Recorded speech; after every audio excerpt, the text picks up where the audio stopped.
जय श्री राधे। पूज्य श्री सद्गुरुदेव भगवान के चरणों में प्रणाम। परम पूज्य श्री बालकृष्ण दास जी महाराज का जीवन चरित्र। सन 1964 के दिसंबर में अगहन शुक्ला एकादशी को यहीं पर केवल परिकर के 10-15 व्यक्तियों के मध्य ही श्री महाराज जी का जन्मोत्सव उत्साह से मनाया गया। बंधनवार और कदली स्तंभ से सजावट की, श्री महाराज जी को नवीन वस्त्र धारण कराकर चंदन इत्यादि से पूजन कर माल्य अर्पण किया। अपनी अपनी भावना के अनुसार फल मिठाई भोग में रखे गए एवं आरती उतारी गई। केवल घनश्याम जी ने ही मंगल पदों का गान किया। ठाकुर विनोद विहारी को कुछ विशिष्ट भोग लगाया गया। श्री महाराज जी के साथ सबने प्रसाद पाया और रात्रि भर अखंड संकीर्तन किया। बस इसी वर्ष से जन्मोत्सव की रूपरेखा बनी, जो प्रतिवर्ष वर्धित होती गई। दूसरे वर्ष परिकर तो बढ़ता गया, परंतु उत्सव का रूप वही रहा। सन 1964 से 1974 तक उत्सव नीचे के कमरे में इसी ढंग से मनाया जाता रहा। अब परिकर कुछ बढ़ा। दिल्ली आदि स्थानों में रहने वाले श्री महाराज जी के भक्तगण भी उत्सव में सम्मिलित होने लगे। श्री देवी जी के सभी संबंधी आदि आने लगे। इन सभी की श्री महाराज जी में अनन्य निष्ठा थी। देवी जी के भाई शिव कुमार एवं उनकी धर्मपत्नी माधवी का तो गुरु पूर्णिमा एवं जन्मोत्सव पर श्री महाराज जी के दर्शनों के लिए सपरिवार आने का नियम ही बना हुआ था। उत्सव की व्यवस्था में उनका विशेष सहयोग रहता था। भक्तजनों के बढ़ जाने से नीचे का कमरा छोटा पड़ने लगा। अब उत्सव का आयोजन ऊपर वाले हॉल में होने लगा। हम लोग आम, अशोक के पत्तों के बंधनवार और रंग बिरंगे पुष्पों से ऊपर वाले हॉल को खूब सजाने लगे। पुष्प सज्जा आकर्षक कागजों की झंडियों से भी की जाती। बांस की टटियों को मंडपाकार में बांधकर गेंदों के फूलों से सजाते। इस समय स्वामी श्री राम जी एवं संगीतज्ञ श्री हरिवल्लभ जी भी उत्सव में सम्मिलित होने लगे।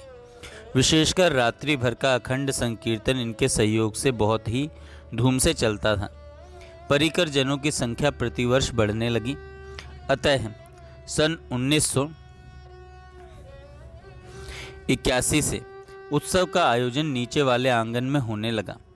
अभी तक उत्सव एक ही दिन होता था, परंतु सन 1984 से 2 दिन उत्सव मनाया जाने लगा।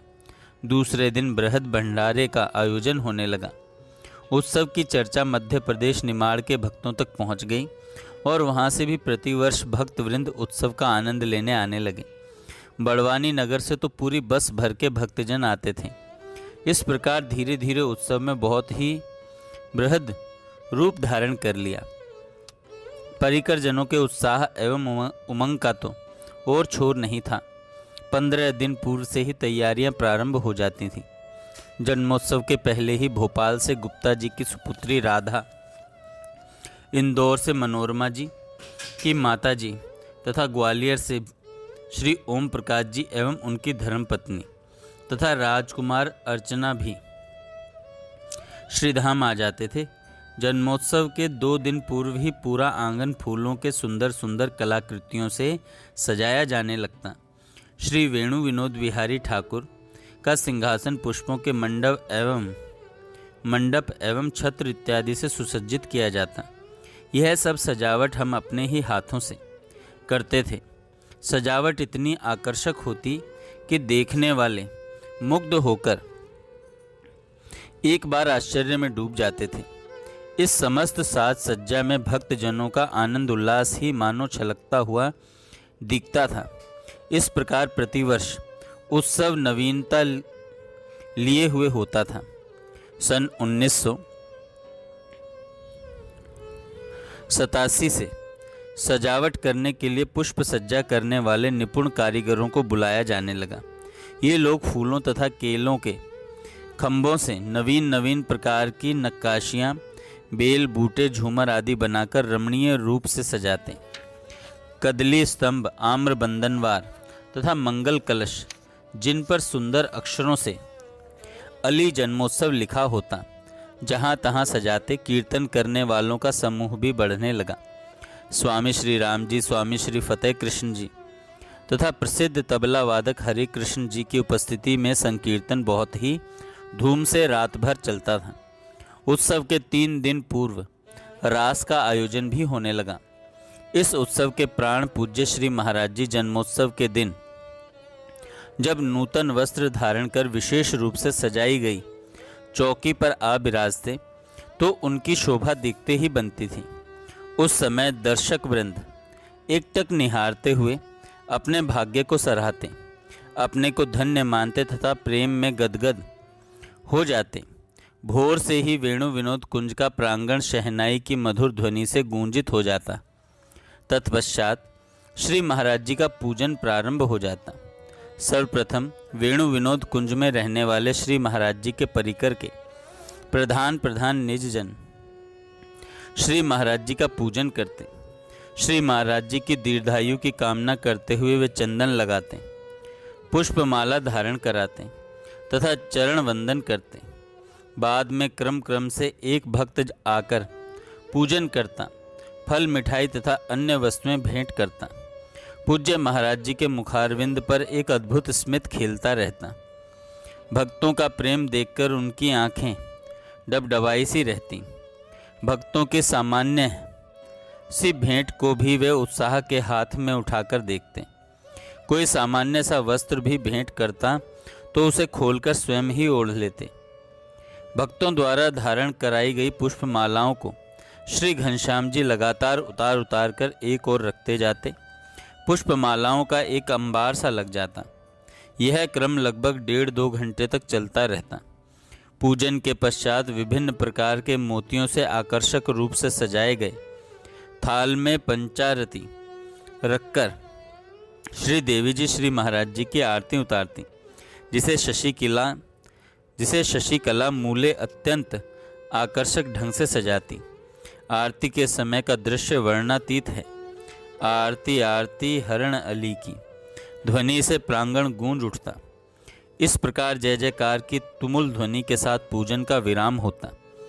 इस सब कार्यक्रम में प्रारंभ से अंत तक श्री महाराज जी इस प्रकार रहते मानो यह सब पूजा आरती इत्यादि उनकी नहीं किसी और की हो रही हो और वे भी उत्सव में सम्मिलित होने वालों में ही एक हों। अस्तु। सब यथास्थान बैठ जाते। श्री महाराज जी को कुछ मेवा मिठाई के साथ चाय पिलाई जाती। सभी भक्तजनों को जलपान कराया जाता। इसके बाद सब साज समाज तैयार हो जाता। बधाई के कार्यक्रम का श्री गणेश मंगलाचरण से श्री घनश्याम जी ही करते। तदनंतर श्री हरिवल्लभ जी, स्वामी श्री राम जी, स्वामी श्री फतेह कृष्ण जी बधाई के पद गाते। पदगान लगभग 12 से 1 बजे तक चलता। श्री महाराज जी के साथ सभी भक्त आचमन करने श्री यमुना जी जाते। वहाँ फोटो भी लिए जाते। इसी बीच राजनाथ जी शुक्ला कुंज में रंगोली से आंगन चित्रित करते तथा श्री महाराज जी सभी भक्तों को साथ लेकर प्रसाद ग्रहण करते। मध्य मध्य में क्रम से कई जन श्लोक सेवैया आदि का गान करते। कभी कभी प्रसाद पाते हुए श्री महाराज जी भी सुमधुर कंठ से स्वर में 1-2 श्लोक गाकर वातावरण में और भी अधिक प्रफुल्लता भर देते। फिर सभी विश्राम करते। 4 बजे श्री महाराज जी अपने कमरे में बैठकर बाहर से आए भक्त वृंदों से चर्चा करते। संध्या समय श्री वेणु विहारी ठाकुर की सामूहिक आरती होती। फिर श्री महाराज जी सभी भक्तों के साथ श्री बांके बिहारी जी के दर्शन के लिए जाते। कीर्तन प्रारंभ होने के पूर्व रात्रि में श्री महाराज जी की आयु के वर्षों की गणना अनुसार शुद्ध घी के दीपक प्रज्वलित कर दीप मालिका सजाई जाती। हर वर्ष इस दीप मालिका में 1 दीपक की वृद्धि हो जाती। लगभग 8 बजे से महामंत्र का कीर्तन प्रारंभ हो जाता। विभिन्न राग रागनियों में कीर्तन रात्रि भर धूम से चलता। स्वयं श्री महाराज जी भी इसमें सम्मिलित रहते थे। केवल 2-3 घंटे ही विश्राम करते थे। जय श्री राधे। आगे हम कल सुनेंगे।